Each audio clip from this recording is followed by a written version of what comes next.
A racist officer took away a black girl's insulin without even realizing who her father would turn out to be. How did one decision lead to serious consequences and change the fates of everyone involved? Subscribe to the channel, share this video, and write in the comments where you're watching this from. Stephen Carter sat in the dim light of his kitchen, staring at the untouched coffee cup in front of him. The morning silence was oppressive, broken only by the faint hum of the refrigerator. The walls around him were bare, save for a few pictures of a younger, happier version of himself, flanked by a woman with a warm smile and a small girl with curly hair. Those days felt like another life, far removed from the man he had become. He ran his fingers through his graying hair, then glanced at the clock. It was 6:15 a.m., and the day was already pressing on him. Carter reached for his badge, which lay on the table next to his sidearm. The cool metal felt heavier than usual as he pinned it to his uniform. This was his ritual every morning, though lately it felt less like a duty and more like a burden. He turned on the small radio by the counter. A news anchor's voice filled the room, discussing the latest push for police reform in the city. Governor Harper continues his call for accountability and racial equality within law enforcement, promising sweeping changes to the department. Carter snapped the radio off mid-sentence, muttering under his breath. He wasn't in the mood to hear about Harper or his changes. From Carter's perspective, the governor was just another politician trying to score points at the expense of hard-working officers.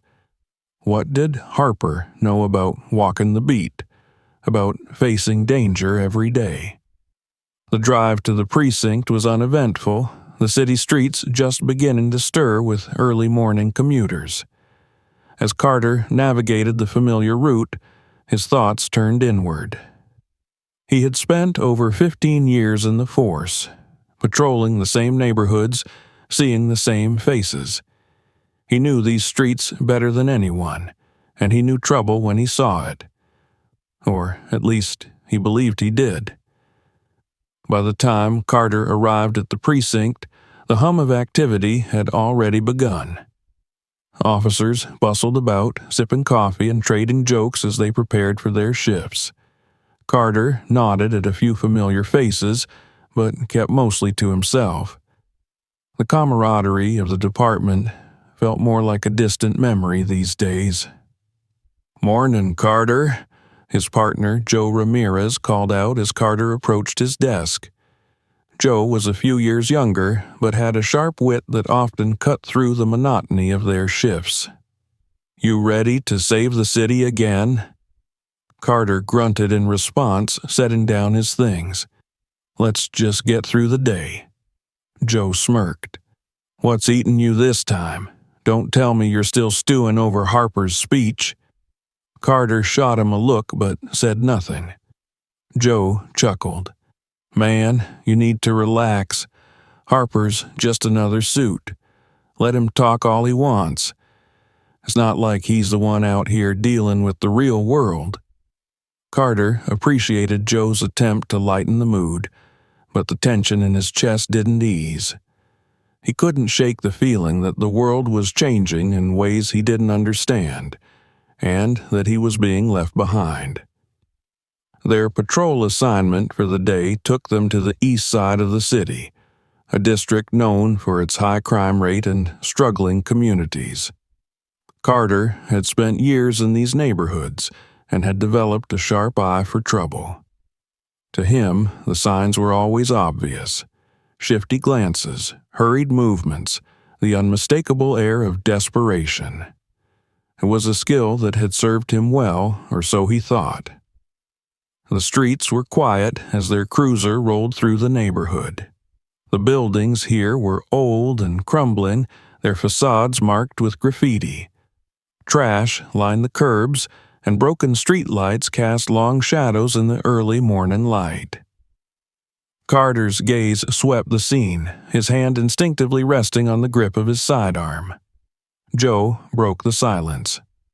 You know, sometimes I wonder why anyone still lives in these parts. Feels like a dead end. Not everyone has a choice, Carter replied, his tone flat. Some people are stuck. Joe nodded but didn't press further. He knew better than to dig too deep when Carter was in one of his moods. Their patrol was interrupted by a call over the radio. All units, we've got a report of suspicious activity near Lincoln and 3rd. Possible loitering, juvenile involved. Proceed with caution. Carter exchanged a glance with Joe. Juvenile, huh? Probably just some kids skipping school. Or worse, Joe said, his voice tinged with sarcasm. Let's check it out. They arrived at the location within minutes, pulling up to a narrow alley tucked between 2 rundown apartment buildings. The air was heavy with the smell of garbage and mildew. As they stepped out of the cruiser, Carter's eyes immediately locked onto a figure near the back of the alley. A young girl, hunched over and rummaging through a backpack. She was small and thin, her oversized jacket hanging loosely on her frame. Her hair was a mess of dark curls, and her movements were frantic, almost panicked. Carter's instincts kicked in.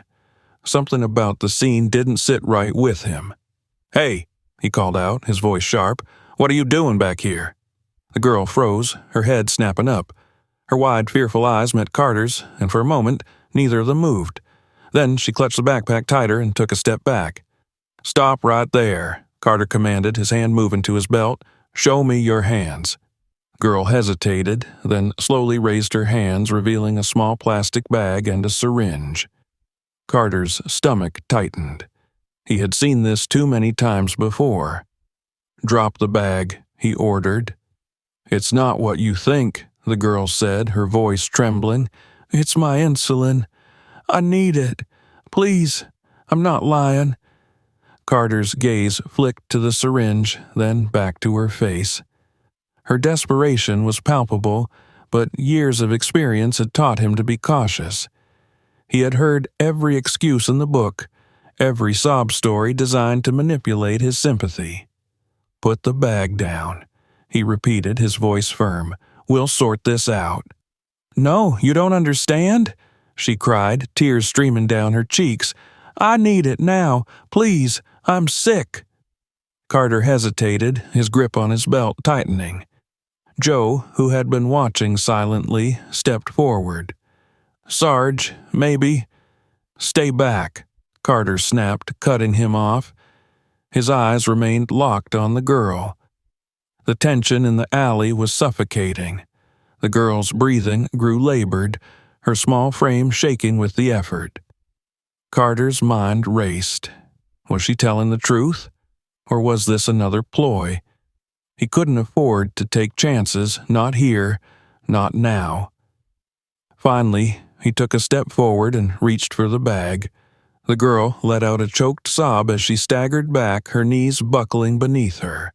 Before anyone could react, she collapsed onto the ground, her body convulsing. "Shit," Joe cursed, rushing to her side. "She's seizing." Carter stood frozen, his mind reeling. The plastic bag and syringe lay forgotten at his feet. For the first time in years, he felt the cold grip of doubt. What had he done? The sound of sirens in the distance snapped him back to reality. Paramedics arrived moments later, their urgent voices filling the air as they worked to stabilize the girl. Carter watched in silence, the weight of his actions pressing down on him like a stone. As the ambulance pulled away, Joe turned to him, his expression a mix of anger and disbelief. "What the hell were you thinking?" Carter didn't answer. He couldn't. All he could do was stand there, staring at the empty alley, as the first cracks began to form in the foundation of his convictions. The aftermath of the incident in the alley lingered in Stephen Carter's mind like a weight he couldn't shake. The image of the girl collapsing, her body convulsing on the dirty ground, replayed in vivid detail. He barely slept that night, his thoughts circling back to her desperate cries, the syringe, and the heavy judgment in Joe's voice. "What the hell were you thinking?" Morning came too soon, and with it, a summons to the precinct. Carter knew what it meant. Questions, reports, accountability.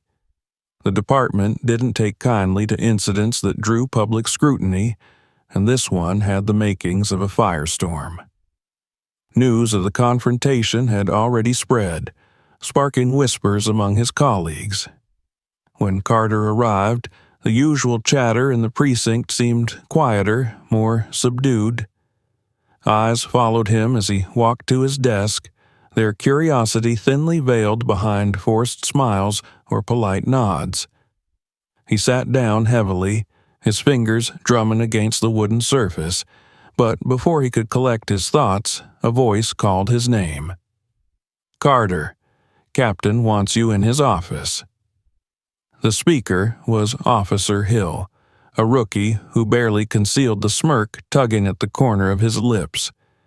Carter ignored him and stood, adjusting his belt before heading to the captain's office. The walk down the corridor felt longer than usual, the fluorescent lights overhead casting an unforgiving glare. Inside the office, Captain Willis sat behind his desk, his expression a mixture of weariness and restrained anger. The gray-haired man motioned for Carter to sit, then leaned back in his chair, tapping a pen against a stack of papers. "Do you know how this looks, Carter?" Willis began without preamble. "A little girl, hospitalized after an encounter with one of our officers. And not just any officer, you." Carter kept his expression neutral, though his stomach churned. "I was following protocol, sir. The situation," Willis interrupted, his voice sharp, "is that you confiscated her insulin, a goddamn life-saving medication. Do you have any idea how that's going to play out in the media?" Carter opened his mouth to respond, but found himself hesitating. The truth was, he didn't know. He hadn't thought beyond the moment, beyond the need to assert control and maintain order. He had believed he was doing his job, but now the lines felt blurred. "She was acting suspicious," he said finally. "I couldn't take the risk." Willis sighed heavily, pinching the bridge of his nose. "Suspicious. That's your justification? Carter, this isn't the first time you've let your gut override your judgment. But this time, your gut landed a kid in the hospital." Carter bristled at the criticism but said nothing. He could feel the weight of Willis's disappointment pressing down on him, a reminder of the standards he was expected to uphold. "We're launching an internal review," Willis continued. "In the meantime, you're on desk duty, effective immediately." Desk duty. The words hit Carter like a slap. It was a punishment, plain and simple, a signal to everyone in the department that he had crossed a line. He wanted to argue, to defend himself, but the look in Willis's eyes stopped him. There was no room for negotiation. "Understood," Carter said, his voice tight. Willis nodded curtly, dismissing him with a wave of his hand. "Don't make this worse, Carter. Keep your head down and let us handle the fallout." As Carter left the office, he felt the weight of every gaze in the precinct. The news had spread faster than he expected. Joe was waiting near their shared desk, his arms crossed and his expression unreadable. "How'd it go?" Joe asked, though the answer was obvious. "Desk duty," Carter muttered, dropping into his chair. He didn't look at Joe, focusing instead on the stack of paperwork in front of him. Joe hesitated, then leaned closer. "Look, man, I know you were trying to do your job, but maybe you should have listened to her. She wasn't a threat." The words stung more than Carter cared to admit. He wanted to lash out, to defend himself, but deep down, he knew Joe was right. Instead, he settled for silence, letting the weight of his partner's judgment hang between them. Meanwhile, in the hospital, Kayla Harper lay in a sterile white bed, her small frame dwarfed by the surrounding machinery. The rhythmic beeping of the monitors provided a steady backdrop to the tension in the room. Her father, Governor James Harper, sat by her side, his expression a mask of controlled fury. Kayla's eyes fluttered open, and she looked around disoriented. When her gaze met her father's, she tried to sit up, but he gently placed a hand on her shoulder. "Easy, sweetheart," he said softly. "You're safe now." Her voice was barely above a whisper. "Dad, the police?" Harper's jaw tightened, but he forced a smile. "Don't worry about that right now. Just focus on getting better." "But they didn't believe me," she continued, her words trembling. "I told them it was insulin, but he thought I was lying." Harper's smile faltered. He wanted to shield her from the harsh realities of the world, but this incident had stripped away any illusions she might have had about fairness or justice. He reached for her hand, squeezing it gently. "I promise you, Kayla, we're going to make this right," he said. "No one should ever go through what you did." His words were firm, but his mind was racing. The incident had already attracted media attention, and as governor, he knew he couldn't ignore it. But this wasn't just about politics. It was personal. The image of his daughter, vulnerable and frightened, would haunt him for the rest of his life. Back at the precinct, Carter's day dragged on in agonizing monotony. The desk duty assignment felt like a prison sentence, each passing hour reminding him of the career he had worked so hard to build. He sifted through paperwork, his mind constantly drifting back to the girl in the alley. What if she had been telling the truth all along? What if he had let his biases cloud his judgment? The questions gnawed at him, eroding the certainty he had always relied on. As the sun dipped below the horizon, Carter finally left the precinct, his steps heavy with exhaustion. The drive home was silent, the city's lights blurring into a haze of color. When he arrived, he collapsed onto his couch, staring at the ceiling as the events of the day replayed in his mind. The next morning brought no relief. The headlines were brutal. Police officer confiscates insulin from black teen, leaving her hospitalized. Carter's name was plastered across every article. His face shone alongside a photo of Kayla in her hospital bed. The backlash was swift and unforgiving. Activists called for his resignation, accusing him of racial profiling and abuse of power. The department issued a vague statement promising an investigation, but it did little to quell the outrage. Carter avoided the news as much as possible, but the whispers followed him everywhere. In the precinct, on the streets, even in the grocery store, he felt the weight of judgment in every glance. For the first time in his career, Stephen Carter began to question everything he thought he knew, about himself, about his job, and about the world he had sworn to protect. The precinct had become a minefield. Stephen Carter navigated it cautiously, head low, avoiding the gazes of his colleagues. The whispers were no longer whispers. The news coverage of Kayla Harper's hospitalization had turned his once quiet life into a storm, and he could feel the judgment seeping into every corner of his world. The weight of their stares, their sidelong glances, bore into him like needles. At first, Carter tried to ignore it. He buried himself in paperwork, hoping to drown out the noise with the monotony of desk duty. But it was impossible to escape. Every news broadcast, every social media post seemed to sharpen the edges of his guilt. He didn't need Joe or anyone else to remind him of his mistakes. The girl's face, Her terrified eyes haunted him constantly. The department wasn't immune to the pressure. Reporters had camped outside the building, their cameras and microphones thrust forward at every officer who stepped outside. Protesters gathered on the steps, chanting slogans demanding justice for Kayla. Signs with phrases like "End racial profiling" and "Justice for all" bobbed in the crowd, their bright colors a stark contrast to the gray stone of the precinct. Inside, the tension was palpable. Officers avoided discussing the case openly, but the atmosphere had shifted. Carter wasn't the only one under scrutiny. The entire department felt the weight of the public's anger.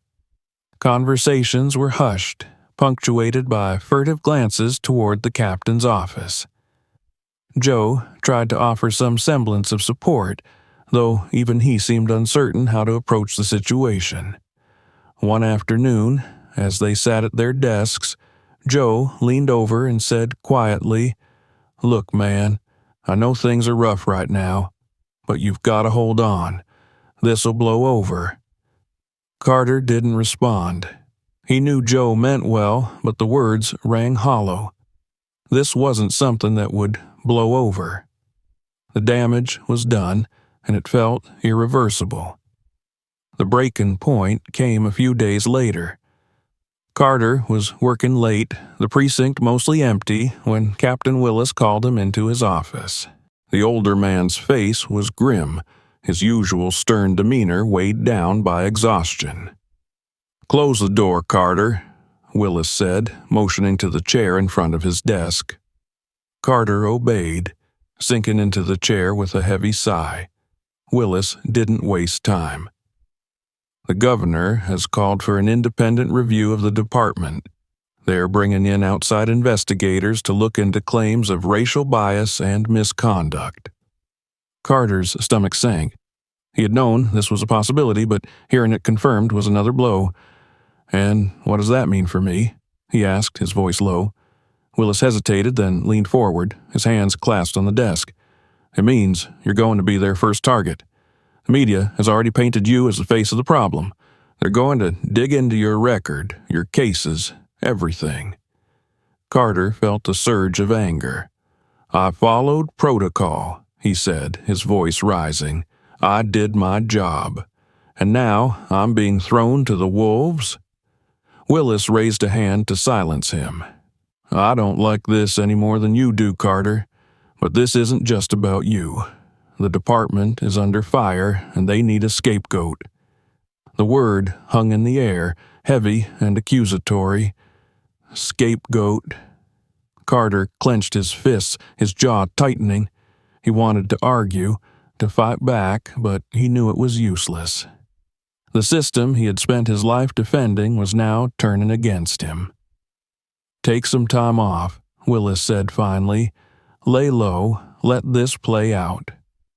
Carter stood abruptly, the chair scraping against the floor. "Time off won't fix this," he said, his voice cold. Without waiting for a response, he left the office, slamming the door behind him. Meanwhile, at the hospital, Kayla Harper was grappling with her own struggles. Though her condition had stabilized, the incident had left scars deeper than the physical. She had always been a quiet, thoughtful child, but now her silence was weighted with something heavier: fear. The hospital room felt like a prison. The white walls, the constant beeping of machines, the sterile smell. It was suffocating. She longed to be outside, to return to her normal life, but she knew that life was gone. The world outside wasn't safe anymore, not after what had happened. Her father, Governor James Harper, visited her every day, his presence a mix of comfort and tension. She could see the strain in his eyes, the way he tried to hide his anger when he spoke to the doctors or answered calls on his phone. He was fighting for her. She knew that. But she also knew that his fight was bigger than her. It was about the world they lived in, the world that had turned its back on people like them. One afternoon, Kayla finally broke her silence. "Why did he hate me?" she asked, her voice barely above a whisper. Harper, caught off guard, turned to her with a pained expression. "Who, sweetheart?" "The police officer," she said, her eyes welling with tears. "Why did he think I was lying? I didn't do anything wrong." Harper struggled to find the right words. How could he explain the complexities of prejudice to a 12-year-old? How could he tell her that the world was unfair, that people would judge her not for who she was, but for what she looked like? "It's not about you," he said finally, sitting beside her and taking her hand. "Some people, they see what they want to see. They don't look deeper, and that's wrong. But it's not your fault." Kayla nodded, though she didn't fully understand. The pain in her chest was still there, a dull ache that refused to fade. Back at the precinct, Carter's situation continued to deteriorate.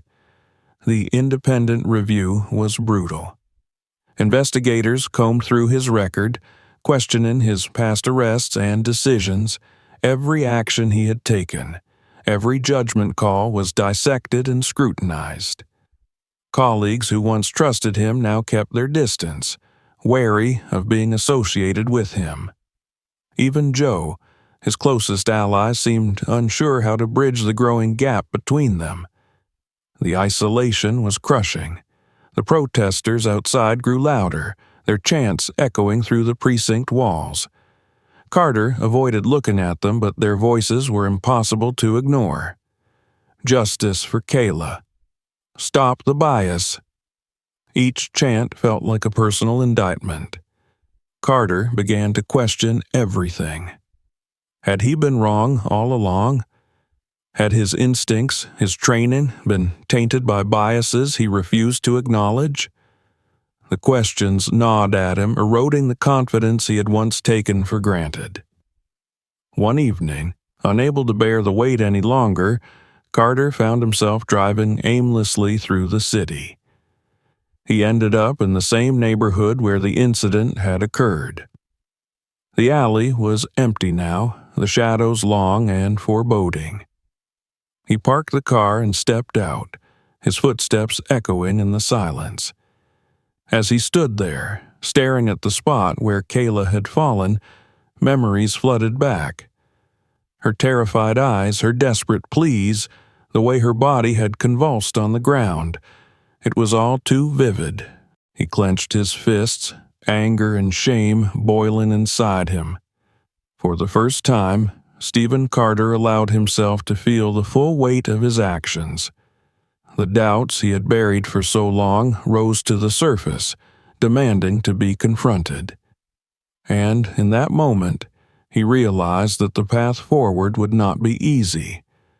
It would require him to face not only the judgment of others, but also the truth about himself. The chapter closes with Carter standing alone in the alley, the echoes of his past mistakes reverberating around him as the city moves on without him. The nights were becoming unbearable. Stephen Carter would lie awake, staring at the cracks in his bedroom ceiling, his mind consumed by the events of the last few weeks. Sleep was elusive, and when it came, it brought restless dreams of Kayla Harper's face and the heavy accusations from the media, his colleagues, and his own conscience. The city outside seemed to hum with tension, a constant reminder of the fallout he couldn't escape. The alley where Kayla had collapsed had become a recurring destination for his aimless drives. He would park a block away and sit in his car, staring at the empty space where his judgment had faltered. It wasn't rational, but something about being there kept him tethered to reality, as if facing that moment repeatedly could somehow make it right. His nights at the alley were solitary until one evening when he wasn't alone. As he sat in his car, headlights flashed in his rearview mirror, and a sleek black sedan pulled up behind him. Carter tensed, his hand instinctively reaching for his belt, though he wasn't carrying his service weapon during his suspension. The car door opened, and out stepped Governor James Harper. Carter froze. This was the last person he wanted to see, especially here. Harper's silhouette was imposing against the dim streetlights, his posture rigid as he approached. He stopped a few feet from Carter's window, his expression unreadable. "Mind if I join you?" Harper's voice was calm but carried an edge that left no room for argument. Carter hesitated, then nodded, gesturing to the passenger seat. Harper opened the door and slid in, the scent of his expensive cologne briefly masking the stale air inside the car. For a moment, neither man spoke. Harper's eyes scanned the alley, the same spot Carter had been fixated on. Finally, Harper broke the silence. "Do you come here often?" he asked, his tone almost conversational. Carter exhaled slowly. "Lately, yeah." Harper nodded, as if he'd expected the answer. "Do you know why I'm here?" "I can guess," Carter replied, his voice tight. "But if you're looking for an apology, I'm not sure what to say that would make a difference." Harper turned to face him, his gaze piercing. "I'm not here for an apology, Officer Carter. I'm here because I want to understand." "Understand what?" "Why you did it," Harper said, his tone softening slightly. "Why you looked at a scared, sick child and assumed the worst." Carter looked away, his jaw tightening. The question was one he'd been asking himself, but hearing it from Kayla's father made it feel unbearable. I don't know," Carter admitted, his voice barely audible. "I thought I was doing my job. I thought I was protecting the community." "Protecting the community?" Harper repeated, his voice heavy with sarcasm. "By confiscating insulin from a diabetic child?" Carter flinched at the words, the weight of his mistake pressing down on him anew. He opened his mouth to respond, but Harper cut him off. "You don't have to explain," Harper said, his tone turning colder, "because I already know. You saw her skin, her neighborhood, and you made a choice. It wasn't about her actions. It was about your assumptions." The words were like a slap, but Carter didn't argue. He knew Harper was right. The truth had been gnawing at him since that day, and now it was laid bare between them. "I want to fix this," Carter said finally, his voice trembling. "I don't know how, but I can't live with what I've done." Harper studied him for a long moment, as if weighing the sincerity of his words. Finally, he spoke. "Then start by listening," he said, "not to me, but to the people you've ignored for so long, the ones you think you're protecting. Because if you don't understand them, you'll keep making the same mistakes." The governor's words lingered with Carter as he began to reevaluate his life. His suspension meant he had time to reflect, to question, and, as Harper suggested, to listen. But where to begin? The idea of confronting the community he'd spent years patrolling felt daunting, almost impossible. He had always seen himself as a guardian, but now he realized how little he truly understood the people he was supposed to serve. One evening, Carter drove to a community center in the heart of the neighborhood. It was a place he'd passed countless times on patrol but had never set foot in. The building was modest, its walls adorned with murals celebrating the area's history and culture. Inside, the air buzzed with activity, children playing, adults chatting, and volunteers organizing supplies. Carter hesitated at the entrance, unsure of his welcome. He didn't need a uniform to be recognized, and the memory of Kayla's hospitalization was still fresh in everyone's minds. But before he could turn away, a voice called out, "Officer Carter, isn't it?" He turned to see a woman in her early 40s, her sharp eyes appraising him. She was petite but carried herself with an authority that made her presence commanding. "I'm Anita Johnson," she said, extending a hand. "I run this place. What brings you here?" Carter hesitated, then shook her hand. "I wanted to learn about the community, about the people here. I know I've made mistakes, and I want to do better." Anita raised an eyebrow, clearly skeptical. "That's a nice sentiment, but words don't mean much without action. Are you willing to put in the work?" "I am," Carter said, meeting her gaze. Anita studied him for a moment, then nodded. "All right, Officer Carter. Let's see if you're serious." The weeks that followed were humbling for Carter. Anita introduced him to residents who shared their stories of being profiled, harassed, and dismissed by the very system meant to protect them. Each conversation chipped away at the defenses he'd built over the years, forcing him to confront the biases he hadn't even realized he held. He also began volunteering at the center, helping with food drives and tutoring sessions. The work was exhausting but rewarding, and slowly he started to see the community not as a collection of problems to be solved, but as a vibrant, complex network of individuals. One day, as he was helping a group of teenagers with their homework, Carter spotted Kayla's father walking into the center. Harper's presence was unexpected but welcome. The governor approached Carter, a faint smile on his face. "Looks like you've been busy," Harper said, glancing around the bustling room. "I'm trying," Carter replied. "It's not enough, but it's a start." Harper nodded. "It's a good start, but remember, this isn't about redemption.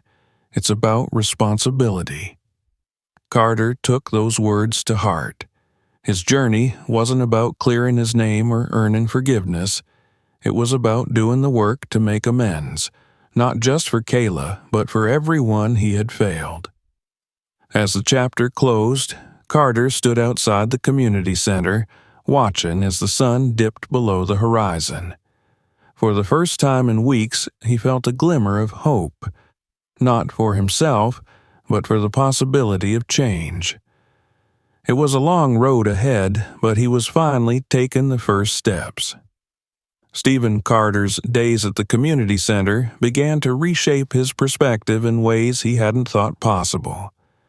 The work was relentless, organizing donations, teaching after-school programs, and listening to the stories of people who lived in the neighborhood he once patrolled.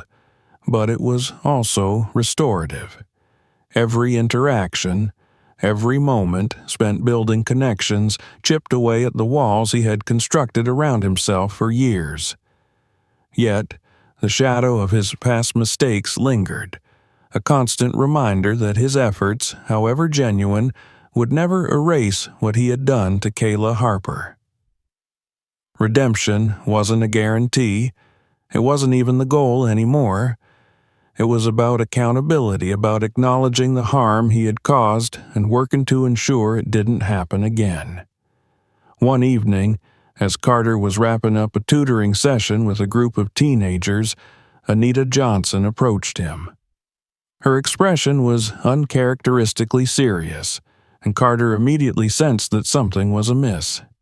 "Stephen," she said, motioning for him to follow her into her office. Once inside, she closed the door and gestured for him to sit. "What's going on?" he asked, his brow furrowed. Anita sighed, leaning against her desk. "Governor Harper is holding a town hall meeting tomorrow. It's part of his initiative to address racial bias in law enforcement and to give the community a platform to speak directly to the people in power." Carter nodded slowly, unsure of where this was leading. "And he's invited you to attend," Anita continued, her gaze steady. "He wants you to share your story." Carter stiffened. "Why would he want that? I'm the last person these people want to hear from." "That's exactly why," Anita said. This isn't about you. It's about showing the community that change is possible, even from someone like you." Her words stung, but Carter couldn't argue with them. He had spent weeks trying to rebuild trust in small, incremental ways. Now he was being asked to confront the very people who had every reason to hate him. "I don't know if I can do this," he admitted, his voice barely above a whisper. Anita crouched in front of him, her tone softening. "Stephen, you've been showing up here every day, doing the work. You've earned the right to speak, but more importantly, you have a responsibility too. This isn't just about what you've done. It's about what you're willing to do to make things right." Carter sat in silence for a long moment, the weight of her words sinking in. Finally, he nodded. "I'll do it." The town hall was held in the gymnasium of the community center, its usual hum of activity replaced by a tense anticipation. Rows of folding chairs faced a small stage where a podium stood, flanked by the flags of the state and the city. The room filled quickly, with residents of all ages gathering to share their stories and hear what their leaders had to say. Carter arrived early, dressed in plain clothes that felt simultaneously too casual and too formal for the occasion. He hovered near the back of the room, unsure of where to position himself. The stares he received were unrelenting, some curious, others hostile. Governor Harper entered shortly after, his presence commanding immediate attention. He moved through the crowd with practiced ease, shaking hands and exchanging pleasantries. When his eyes landed on Carter, he gave a small nod before making his way over. "Glad you could make it," Harper said, his tone neutral. "I'm not sure anyone else is," Carter replied, glancing nervously at the crowd. Harper's expression softened. "They will be, once they hear you out.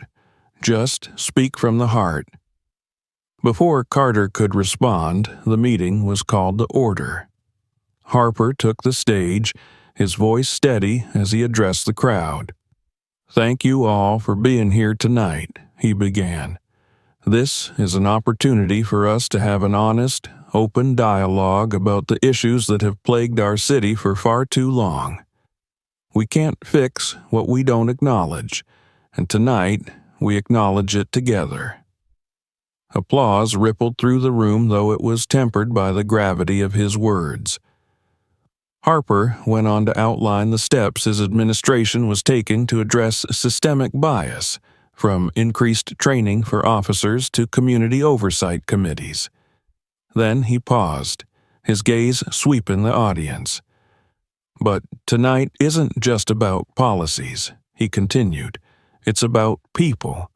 It's about stories. And to start, I'd like to invite someone to share theirs.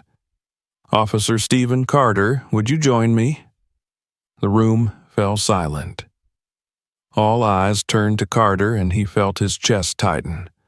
For a moment, he considered walking out, leaving this moment to fade into someone else's memory.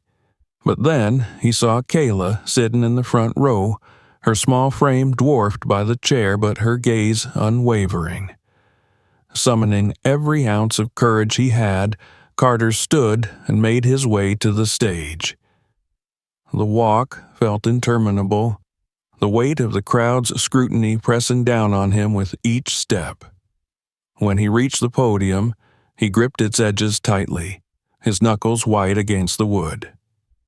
"I'm not sure where to start," he began, his voice shaking. "I'm not even sure I belong here, but I know I owe you all an apology, especially you, Kayla." He looked directly at her, and for a moment, her expression softened. What happened that day in the alley wasn't just a mistake. It was a failure to see you as a person, to listen to you, to protect you. I let my biases dictate my actions, and because of that, I hurt you. I hurt this community. The room remained silent, the tension palpable. Carter took a deep breath, his voice steadying. "For years, I told myself I was doing my job, following protocol. But the truth is, I wasn't protecting anyone. I was enforcing a system that treats people differently based on the color of their skin, on where they live, on what they look like. And for that, I'm sorry." His voice cracked on the last word and he paused, letting the weight of his confession sink in. He glanced at Harper, who gave him an encouraging nod, then continued. "I know words aren't enough. That's why I've been spending the past few weeks here, at the community center, trying to understand what I didn't before. Listening to your stories, seeing your struggles, it's opened my eyes in ways I can't fully explain. And while I can't change the past, I'm committed to doing whatever it takes to make things right." When he finished, the silence stretched on, each second feeling like an eternity. Then, slowly, a single pair of hands began to clap. It was Kayla. The sound was tentative at first, but it grew stronger, and soon others joined in. The applause wasn't unanimous, but it was enough. Carter stepped down from the stage, his heart pounding. As he made his way back to his seat, Kayla approached him. She looked up at him, her expression unreadable. "You really mean it?" she asked softly. "I do," Carter said, his voice firm, "and I'll prove it." Kayla studied him for a moment, then nodded. "Okay." The town hall marked a turning point, not just for Carter, but for the entire community. It wasn't a resolution. There was still anger, still distrust, but it was a step forward. For the first time, Carter felt like he was moving towards something, rather than running from his past. As he left the gymnasium that night, he looked up at the stars, their light faint but persistent against the darkness. It wasn't redemption, but it was a start, and for now, that was enough. The gymnasium had emptied, but the echoes of the town hall lingered in Stephen Carter's mind. The tentative applause, the piercing questions from the crowd, and Kayla Harper's cautious acceptance of his apology replayed in his thoughts as he drove home that night. The weight of their scrutiny still clung to him, but for the first time in weeks, there was something else, a glimmer of resolve. The next morning, he sat at his kitchen table staring at a blank notebook. It was Anita's idea. "Write down everything you've learned, everything you felt," she had told him, "not for anyone else, but for you. You need to understand your own story before you can move forward." He had resisted at first, thinking it unnecessary, but after last night he realized how much he needed to make sense of it all. Carter picked up his pen and began to write, the words spilling onto the page in uneven bursts. He wrote about his childhood, growing up with a father who equated discipline with fear, whose rigid views on race and authority shaped Carter's worldview in ways he hadn't fully realized until now. He wrote about joining the force, the pride he once felt in wearing the badge, and how that pride had soured into cynicism over the years. But most of all, he wrote about Kayla, her fear, her vulnerability, and her strength. The way she had looked at him during the town hall, not with hatred, as he had expected, but with a guarded hope that was somehow more painful. She had given him a chance to prove himself, and he was determined not to waste it. At the community center, the mood was different after the town hall. There was still tension, still anger, but also a sense of cautious optimism. Residents who had once avoided Carter now acknowledged him with nods or brief greetings. Anita noticed the change too, and she pulled him aside one afternoon. "You're making progress," she said, her tone approving, "but don't get comfortable. One good meeting doesn't erase everything." "I know," Carter replied. "This isn't about erasing the past. It's about learning from it." Anita smiled faintly. "Good, because there's still a lot of work to do." That work came in many forms. Carter continued volunteering at the center, helping with food drives and tutoring programs, but he also began attending community forums and workshops on systemic bias and police reform. These sessions were eye-opening, filled with stories that mirrored Kayla's, but were far more extensive in their reach. Each story was a reminder of the long road ahead, both for himself and for the system he had served for so long. Meanwhile, the independent review of the police department was in full swing. Investigators combed through case files, interviewed officers and community members, and examined patterns of behavior within the force. Carter was called in to testify, and the experience was as harrowing as he had anticipated. The hearing was held in a sterile conference room at City Hall, its walls lined with portraits of past mayors and governors. Carter sat at the long table, flanked by his attorney on one side and a stenographer on the other. Across from him sat the review board, a mix of legal experts, activists, and law enforcement officials. Governor Harper was among them, his expression unreadable as he observed the proceedings. "Officer Carter," one of the board members began, "thank you for being here today. We understand this is a difficult time for you, but we hope you'll cooperate fully with this review." "I intend to," Carter said, his voice steady despite the tightness in his chest. The questions came swiftly, probing his actions in the alley that day and his broader approach to policing. Carter answered honestly, though each response felt like another layer of his defenses being stripped away. "Do you believe your actions toward Kayla Harper were influenced by racial bias?" one board member asked pointedly. Carter hesitated, the weight of the question pressing down on him. Finally, he nodded. "Yes, they were. I didn't realize it at the time, but looking back, there's no other explanation. I saw her as a threat because of my own assumptions, not because of anything she did." The room was silent for a moment, the gravity of his admission hanging in the air. Carter glanced at Harper, who met his gaze with a slight nod of acknowledgement. It wasn't approval, but it wasn't condemnation either. The hearing continued for hours, delving into his record and the broader culture of the department. By the end of it, Carter felt drained but strangely lighter, as if unburdening himself of the truth had given him a small measure of peace. In the weeks that followed, the results of the review began to take shape. Several officers were suspended or reassigned, and new policies were implemented to address systemic issues within the department. These changes were met with mixed reactions, celebration from activists and skepticism from within the force. Carter, meanwhile, faced his own reckoning. His suspension was extended indefinitely, and while no formal charges were filed against him, it was clear that his career in law enforcement was over. The realization was bittersweet. He had spent so much of his life defining himself by the badge, and now he was forced to confront who he was without it.